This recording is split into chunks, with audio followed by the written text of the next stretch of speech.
चुनाव की घोषणा हो चुकी है, तो किस तरह से तैयारी है आपकी और कांग्रेस की पंचकुला में?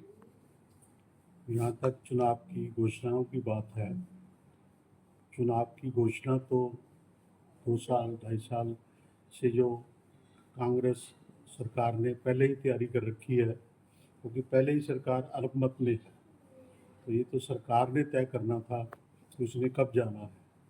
और 4 अक्टूबर को बीजेपी की सरकार जा रही है, ये उनको अभी तक मालूम हो चुका है। और चुनाव की तैयारी जहाँ तक है, लोगों ने की हुई है। कांग्रेस को जरूर करने की जरूरत नहीं है, लोगों ने तैयारी की हुई है इसकी। समय से पहले चुनाव की घोषणा की है, तो किस तरह से देखते हैं इसको? समय से पहले चुनाव की घोषणा वो बीजेपी की घबराहट को दर्शाती है। उनके अंदर से कितनी घबराहट है कि वो समझ नहीं पा रहे कि क्या करें क्या ना करें, क्योंकि जो आक्रोश है जनता का दिन ब दिन बढ़ता जा रहा है और लोगों का झुकाव कांग्रेस की तरफ दिन ब तरफ सैलाब की तरह मुड़ता कर रहा है।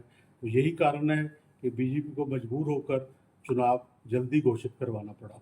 भारतीय जनता पार्टी की 10 साल सरकार रही है हरियाणा में, तो किस तरह से देखते हैं उसको? भारत की बीजेपी की सरकार की है, वो तो अपने आप बताती है कि हमारा क्या रहा, हमारी कारगुजारी रही। उनको अगर ये कारगुजारी होती तो 6 महीने पहले सीएम ना बदलना पड़ता। तो सीएम को बदलने का कारण उनको पता है कि हमने किया कुछ नहीं, जनता हमारे खिलाफ है। उन्होंने एक मदारी की तरह खेला किया है कि सीएम को बदला है, लेकिन सीएम को बदलने से ग्राउंड की रियलिटीज़ नहीं बदलती, जनता की आक्रोश नहीं कम होता। जनता का आक्रोश बहुत ज़्यादा है।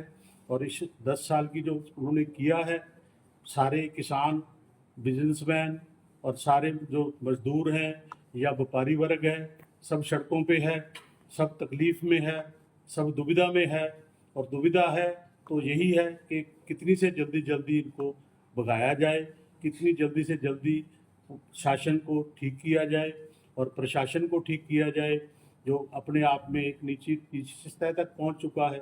तो वो उस ठीक करने की कांग्रेस जो बीजेपी की है वो सेल्फ एक्सप्लेनेटरी है कि उन्होंने सीएम बदला और अब उन्होंने इलेक्शन जल्दी कराने की घोषणा की है। तो दूसरी स्टेटों के साथ में नहीं कराए, ये और घबराहट को बताती है कि दूसरी स्टेटों में भी इनकी घबराहट है। जिस तरह से किसान हो चाहे व्यापारी हो, क्या इस सरकार में क्या कुछ मिला है? क्या कहना चाहेंगे उस पर आपको? सरकार में तो कुछ व्यापारी तो परेशान है, किसान परेशान है, सड़कों से 2 साल से 3 साल से सड़कों के ऊपर बैठे हैं, उनकी कोई सुनवाई नहीं हो रही। जहाँ तक व्यापारी की बात है, व्यापारी परेशान है, टैक्सों से परेशान है। और जो अभी बजट आया है, मिडिल क्लास व्यापारी को तो कहीं कुछ भी मिला नहीं, ना किसी एम्प्लॉइज़ को कुछ मिला।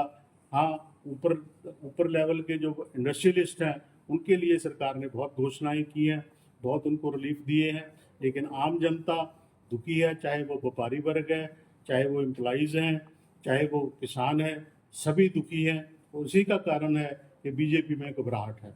90 दिन का कार्यकाल रहा है नायब सिंह सैनी का, उनके द्वारा इस दौरान काफी घोषणाएं और उद्घाटन किए गए लोगों के लिए, तो उसको किस तरह से देखते हैं? जनता उनको घोषणा प्राइम चीफ मिनिस्टर मानती है कि उनको लाया ही घोषणा करने के लिए गया था। काम तो 90 दिन में कोई हुआ नहीं। हाँ, घोषणाएं जरूर की हैं, नींव पत्थर रखे हैं जो पिछले 10 साल से भी रखे जा रहे हैं, लेकिन हुआ कहीं भी कुछ नहीं। कोई आया नहीं, कोई फंड्स जबकि सरकार था जी, कहते हैं हमारी डबल इंजन की सरकार है, वो इंजन तो एक भी नहीं चला, डबल इंजन की तो बात की बात है। तो लोगों के सामने कुछ भी दिखाने को नहीं है घोषणाओं के सिवा। अब 90 दिन में भी इन्होंने घोषणाओं पे जोर दिया है या नींव पत्थरों पे जोर दिया है। वो पहले 5-5 साल में जो नींव पत्थर रखे थे उनका कुछ नहीं हुआ, इनका क्या होगा ये जनता अच्छी तरह समझती है। देश दुनिया की हर खबर सबसे पहले देखने के लिए फॉलो करें Dainik Savera TV, YouTube, Facebook, Instagram, X और व्हाट्सएप चैनल पर।